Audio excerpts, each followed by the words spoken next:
permettre un peu de parler du phénomène Sonko hein, parce que aussi quoi qu'on puisse dire c'est vrai que le bilan de Macky Sall bu ñu koy interroger mën nañ ci gis ay manquements mais aussi derrière est-ce que c'est pas une prouesse bi nga xamante ne Ousmane Sonko aussi am na ko et que tey moom moo def marquage à la culotte ba waxal aujourd'hui ba poser ay problèmes ki nga xamante ne opposition bi peut-être effectivement mais le cas Sonko plus précisément mais je vais revenir si la fin de li ma doon wax sànq opposition bu demee ba toll foo xamante ne ñoom ñooy porter les messages de la population état bi dafa war a déglu opposition bi warul déglu ñi koy nax je te donne le cas de Abdou Diouf bi mu taxawee ne moom xamul woon ne kii juróom am na maanaam meew juróom am na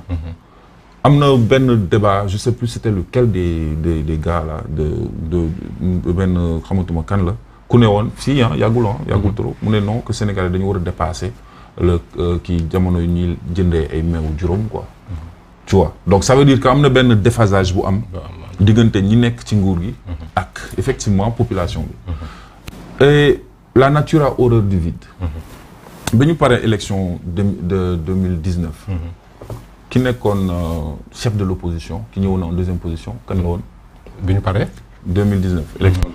élection 2019 c'était Idrissa Seck ok Idrissa Seck nekk le leader de l'opposition mu ànd ak ñoom Ousmane Sonko et cetera bon ils avaient vraiment fait quelque chose ay même pas en avant Idrissa Seck créé benn coalition autour de lui ba ànd ak ñoom Pastef demal seen bopp ba ñu demee ci élection yi ba pare ba Macky Sall gagnéwaat qu'est-ce qui s'est passé Idrissa Seck lu mu def daa dem fat ci nguur gi right bi mu demee fat ci nguur gi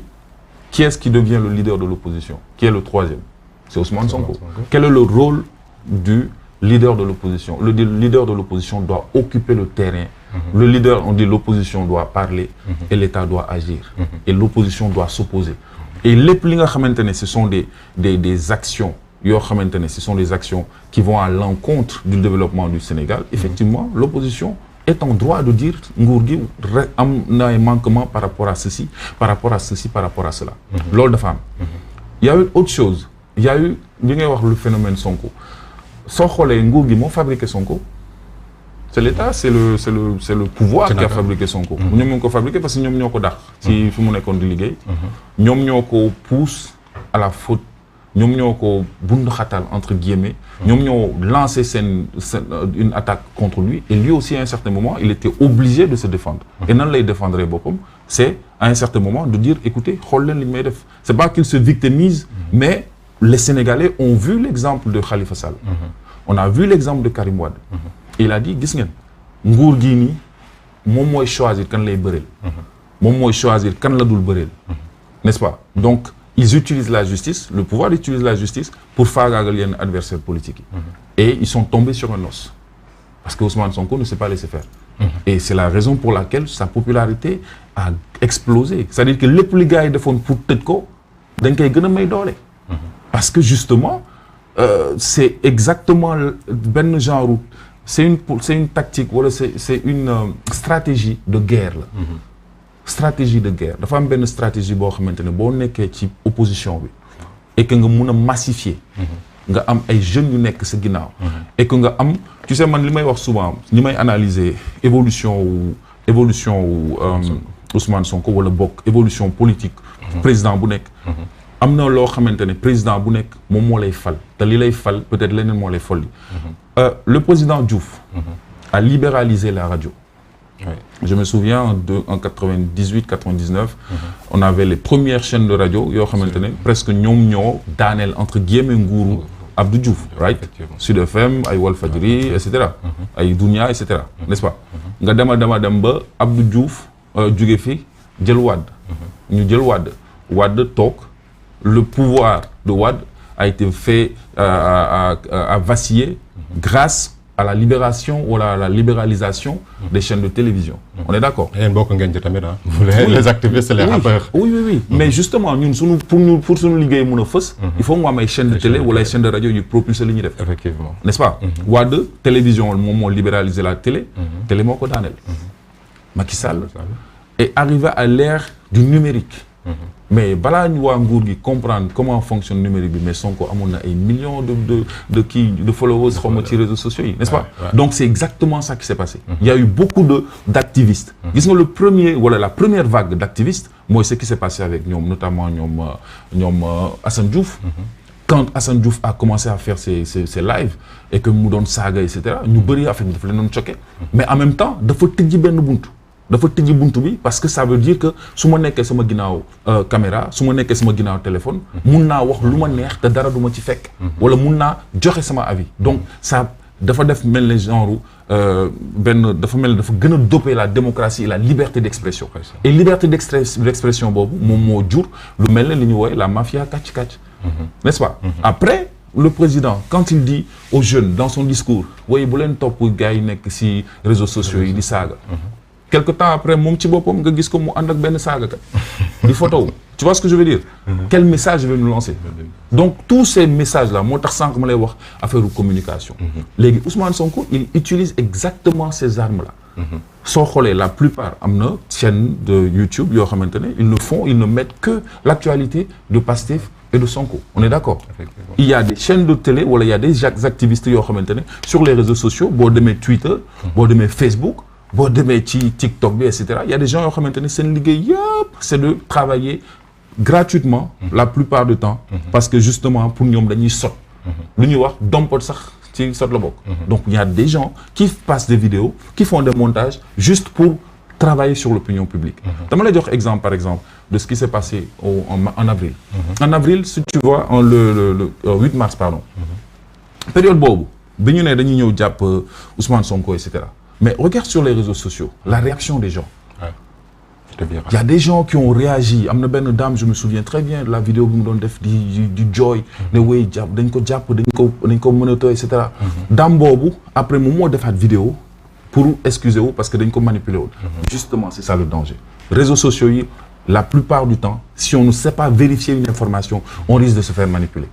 et malheureusement notre jeunesse actuelle au Sénégal les gens sont beaucoup sur les réseaux sociaux sans pour autant parfois mun a maîtriser wala mun a contrôler yenn information yi source yi ban mooy source am man su may gis benn article li may njëkk a xool mooy ça vient d'où kan moo ko vérifier l'information damay vérifier ba pare voilà avant que pour terminer ce chapitre avec Sonko est-ce que yow bokk nga ci ñi foog ni wala ñi yaakaar que ni il peut devenir le prochain président du Sénégal d'après li nga xamante ni mooy évolution bi boo xoolee. mooy li ma lay expliquer sànq rek ce que j'ai constaté ce que tout le monde a constaté c'est qu'il a de fortes chances. Il a de fortes chances d'être le futur président du Sénégal en tout cas au rythme où vont les choses. parce que souvent damay dégg nit ñi naan non waaye Sonko plus fort reste la duggee Assemblée nationale. dañuy comparer Sonko de 2017 2016. et Sonko de 2020 2022. il y a une grande différence il y a eu beaucoup de choses qui se sont passées entre-temps. Il y a eu beaucoup de choses qui se sont passées. Il y a eu une maturité, parfois même dans le discours. Il y a eu une maturité dans la démarche. Il y a eu beaucoup de choses. Il y a eu effectivement aussi beaucoup de dérapages. Il y a eu beaucoup de dérapages. Il y a eu des discours qui maintenant ça a porté à confusion. Il y a eu tout cela qui s'est passé entre-temps. Mais une chose est indéniable, il occupe l'actualité. Chaque fois que vous voyez, durant la campagne des législatives, Ousmane Sonko n'est pas candidat. Il a accompagné les candidats. Mais chaque semaine, on ne parle que de lui. Bon, finalement, il faut déjouer ça. Par exemple, le plan de Aar Sénégal, c'est-à-dire que képp ku voté sous nos coalitions, yaa ngi voté Macky Sall, ça a joué. Tamit si ça fait que ni waa Aar Sénégal ont reposté, ñoom Thierno Bocoum, ñoom Thierno Alassane Sall, tout ça, ils ont riposté et du coup, am na tamit benn genre sympathie boo xamante ne moom la Ousmane Sonko am ci population bi quand il a dit am na yu muy wax yoo xamante ne dina mun a yàqal koo xamante ne tu n'es pas forcément en phase avec lui n'est-ce pas effectivement il y a eu des am nay wax même avec Pape Djibril Fall gis naa ko moo exprimé wu tout ça tout cela ce sont des choses yoo xamante ne il a cette capacité là tey mun na wax benn wax jeunes yëpp jël ko relayer ko mun na wax benn expression jeunes yëpp jël ko relayer ko léegi nag li ma bëgg li nga xamante ne moom mooy nekk son défi à lui c'est de persuader les jeunes ñi nga xam ne ñoom ñoo koy topp ñu am carte électeur parce que c'est la seule et unique chose am carte électeur sécuriser seen vote les deux choses là bis bu ko amee je pense qu'il a de très très fortes chances d'être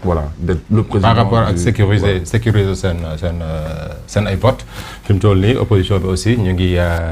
tirer un peu sur la sonnette d'alarme pour wax que ni bon ñoom ragal nañu ab càcc wala confiscation des résultats aussi mën a am ci élection yi est-ce que yow foog nga ni démocratie Sénégal ni mu tëddee ak appareil politique électoral bi est-ce que vote yi mën nañu ko sàcc wala mën nañu ko laal. Sénégal sàcc vote fii jafe na de. waaw je pense que sàcc vote jafe na parce que depuis un certain moment effectivement li xew mooy bon tu sais cette année par exemple dafa am six listes ñoo présenté ou six listes. six ou sept waaw si lépp en fait ñi présenté wu ci élection c'est bokkul ak 2019 nga xamante ne y avait presque une trentaine de listes n'est-ce pas donc ça veut dire que dina gën a yomb pour vérifier yenn yi donc chaque parti wala chaque coalition ci yoon chaque bureau de vote am na fa représentant ci chaque bureau de vote am na possibilité jël ay résultats am bu ñu ko signé PV bi mu filmer ko ñu am benn base de données pour mun a effectivement vérifier les résultats te loolu c'est de la responsabilité de chaque parti politique et de chaque coalition am kenn ku ñu désigner kuy toog ci biir bureau bi bu ñu paree bu ñu signé PV bi bu ñu defee décompte yi ba pare ñu jël photo yi ñu yóbbu ko compiler ko et loolu je pense que le quartier général de waa Benno ils l'ont fait et donc je pense que l'opposition parle de falsification des projets des PV originaux. Tu sais wax bu amul preuve tamit doo ko mun a doo si mun a sukkandiku mënoo ci sori exactement donc wax bu nekk da nga koy indil ay firnde yu leer luy wane ne dañ koo falsifié mais su dee ay wax nii pour ne dañ koo sàcc dañ maa sàcc c'est facile à dire mais li gën a jafe mooy nañu génnee PV yi et je pense que tey jii nii il est facile d'avoir son téléphone portable buy filmer buy photo il est pas facile de prendre une photo du PV épingler ko yónnee ko par WhatsApp yónnee ko ci benn groupe je pense que loolu c'est faisable et loolu si l'opposition n'a pas pris ses devants pour organiser loolu su fekkente ne nguur gi comme ils disent sàcc nañu élection yi ça c'est de la responsabilité loolu c'est la faute à l'opposition. Ils disent être assez outillés am nañu ay jumtuwaay ak donc man créé ma ragaluma aujourd'hui pour vérifier sécuriser li nga xamante ni moom mooy en attendant ñuy xaarande li nga xamante ni moom mooy résultat provisoire yi je rappelle fi mu toll nii ba léegi tendance la commission nationale bi normalement tey dina pare bu ko defee ñu am li nga xamante ni moom mooy résultat provisoire yi en attendant le conseil constitutionnel qui aura le dernier mot sama gis-gis élection bi opposition bi gagné na ko ba pare. sa gis-gis. pourquoi gagné na ko. quoi qu'il puisse advenir. mosuñu toog ba werante yu mel nii di am ba nguur gi. pour man justement werante cohabitation di am ci assemblée. chaque fois nguur gi da doon am ay centaines de députés di romb di dem. n'est-ce pas bu ñu demee ba tey mu commencé am genre discussion genre jiixi jaaxa est-ce que nguur gi dina am kii majorité à l'assemblée ku nekk di joxe say chiffres. je pense que déjà à la base encore une fois wax naa la ko si sànq. ce sont les suppléants. de l'opposition ñoom ñoo remplaçant yi ñoo dem xeex ak titulaires yi xam ne du ma leen donc ça veut dire qu'à la base ñi nga xamante ne ñooy opposition bi gagné nañu d'office parce que même dans l'opinion des Sénégalais gis nañu avancée bi nga xamante ne moom la opposition bi def léegi nag l'inconnu c'est la position définitive de maître Wallu il faut que Wallu officiellement xam nga tamit on sait que c'est de la politique maa ngi gis ci réseaux sociaux yi nit ñu bëri di wax mais ils ont peur de la réaction de Wade est-ce que Wade du dem ci Macky parce que day viser que Macky mun na indi doomam xam nga réseaux sociaux yi moom fa la waaw réseaux sociaux yi foofu la les plus grands analystes bu dee football fa la entraîneurs yi nekk bu dee politique fa la analystes yi nekk mais je pense que c'est vrai que c'est une question qui est assez intéressante c'est-à-dire que Wallu